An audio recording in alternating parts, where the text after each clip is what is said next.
नमस्कार। आपका health and medicine channel में स्वागत है। जैसा कि मैं आपको हेल्थ और एसेंशियल ड्यूटी के बारे में लिंक बता रहा था, तो जैसे हेल्थ जरूरी है, एसेंशियल ड्यूटी भी जरूरी है। और हेल्थ का पूरा डिस्क्रिप्शन ये वीडियो अपने आप ही सेल्फ एक्सप्लेनेशन दे रहा है, क्लियर दे रहा है। Flowing the energy of the human being from brain to the whole body and tree from the अपनी नीचे वाली जड़ से ऊपर बह रही है। और फ्लो ऑफ एनर्जी दोनों बड़े एरो से दिखा रखा है, up and down. Self explanatory है जो भी कुछ है, इसको समझना और इसी तरह की एक्सरसाइज करना बहुत जरूरी है, जिससे आपकी हेल्थ प्लस जो बॉडी में डिके हो गया, जो बीमारी हो गई, उसको ओवरकम करने के लिए इस प्रोसेस को फॉलो करना पड़ता है। How energy is being accelerated from brain to the whole body, ये समझना जरूरी है। और कोई नहीं, काफी दवाई ऐसी बनाई जाती हैं जो इसको एक्सीलरेट करती हैं, but the amount of acceleration is very less due to medicine. इसको ब्रेन से ज्यादा किया जा सकता है। It is being controlled by directly by brain, and that is pranayama. बहुत हायर साइंस है वो, that is called the spiritual science. और स्पिरिचुअल साइंस को यहां यूज किया गया है, and I feel is not being taught in the education. कुछ बहुत हायर कैटेगरी के संत लोग, ऋषि मुनि लोग इसे कंट्रोल करते हैं। वुमेन कंट्रोल करना हमारी बुकों में कहीं भी लिटरेचर में नहीं रुका। इसको कंट्रोल करने का तरीका है, संत गुरु ऋषि मुनि इसको जानते हैं। और जो व्यक्ति प्रैक्टिकली जिनकी किस्मत में है, जिनके कर्मा है, वो इसको सीख लेते हैं, करते हैं। इसकी सबसे बड़ी एक्सरसाइज आपने देखा होगा, मैं बोलता हूं अक्सर, मैं देखा आपने, carry on jumping on my toes. ये क्या है? Jerk to the spine, action shrink, action shrink.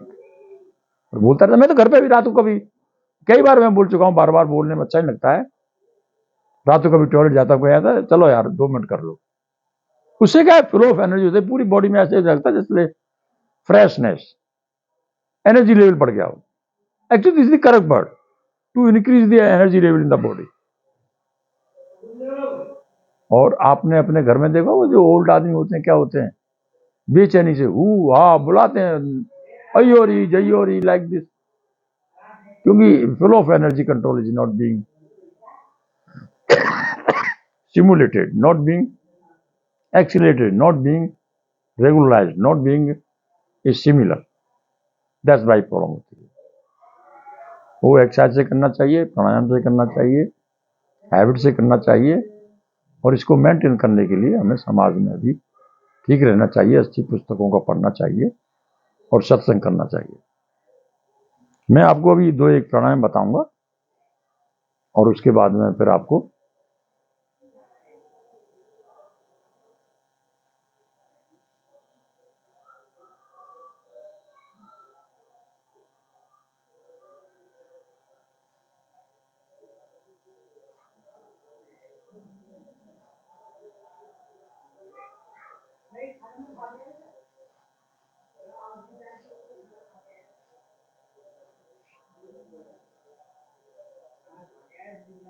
ये 2-3 एक्सरसाइज जो नेक के लिए होती है, गर्दन के लिए, सर्वाइकल पेन में हेल्प करती हैं, थायराइड में हेल्प करती हैं।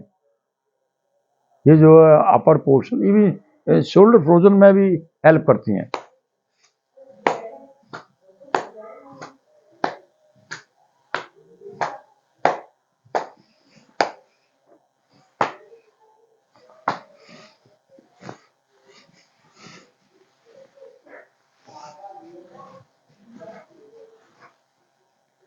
आप डेली कीजिए, 2-3 बार कीजिए, खाली पेट करो भाई। कोई एक्सरसाइज है, मैं अक्सर जो मेरी जो एक्सरसाइज है अधिकतर ये अपर एज के लिए है, after 50 years, 60 years. Young age को तो हैवी एक्सरसाइज करनी चाहिए, बट विद इन लिमिटेशन। और पेशेंस रखनी चाहिए, प्राणायाम करनी चाहिए आदमी को। और जॉब एज पर जॉब उसे डिजायर से उसका अभ्यास करना चाहिए। वो कहीं कमीशन अफसर बनना चाहता है, कहीं आर्मी में अफसर बनना चाहता है, बिजनेस करना चाहता है, as per it needs and desire and requirement उसका हो जाएगा, सब्जेक्ट टू ऑनेस्ट आपको। क्योंकि हर एक आदमी जो जमीन पे आया है उसे धंधा करना है, उसे पैसा कमाना है, उसे रोटी खानी है। No one can on the earth can have roti without मेहनत। 2 रोटी का जुगाड़ करना पड़ेगा। अगर उसके पेरेंट्स छोड़ गए तो भी करना पड़ेगा, मेंटेन करना पड़ेगा।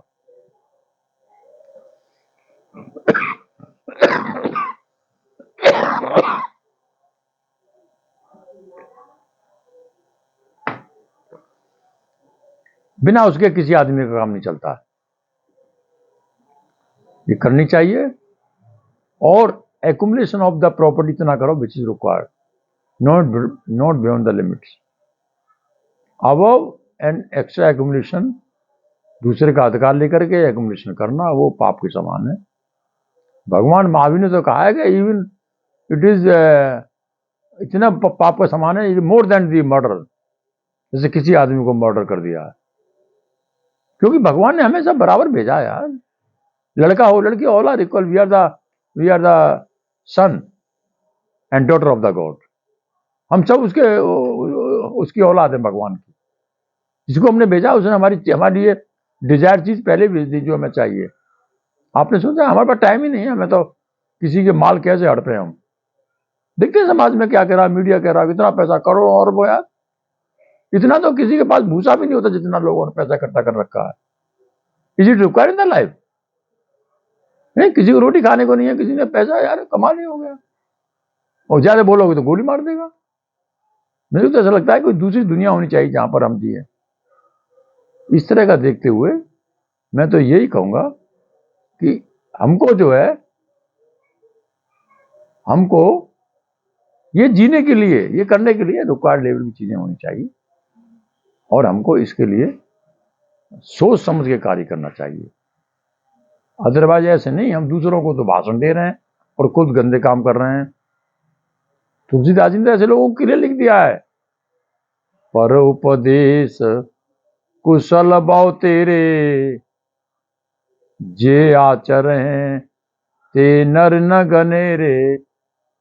दूसरों को शिक्षा देने वाले बहुत हैं, और जो स्वयं आचरण करें वो व्यक्ति अधिक नहीं। अभी मैं एक प्राणायाम करूंगा, 1-2 एक्सेल का और वो कंसंट्रेशन का।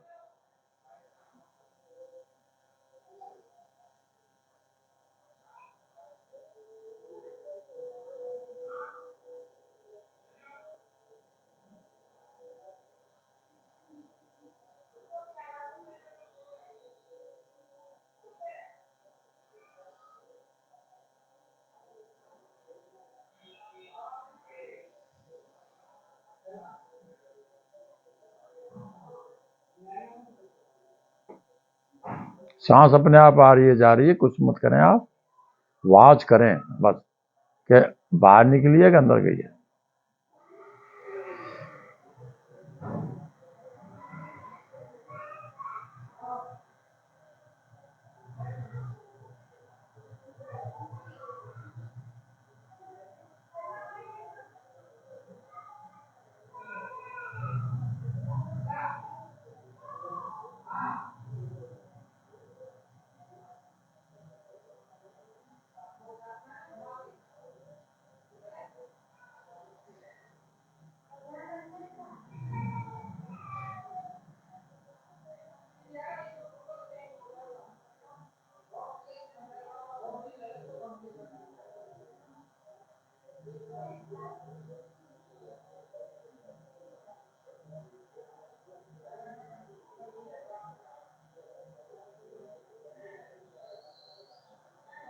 मेरा अपना अनुभव है इस सिस्टम में, इस तरह के चलाए हुए चैनल में फॉलो करने से, चलने से हेल्थ और हैबिट और मनी ही नहीं, बल्कि अच्छी अच्छी दुर्घटनाएं भी अवॉइड हो जाती हैं जब we are connected to the supreme power.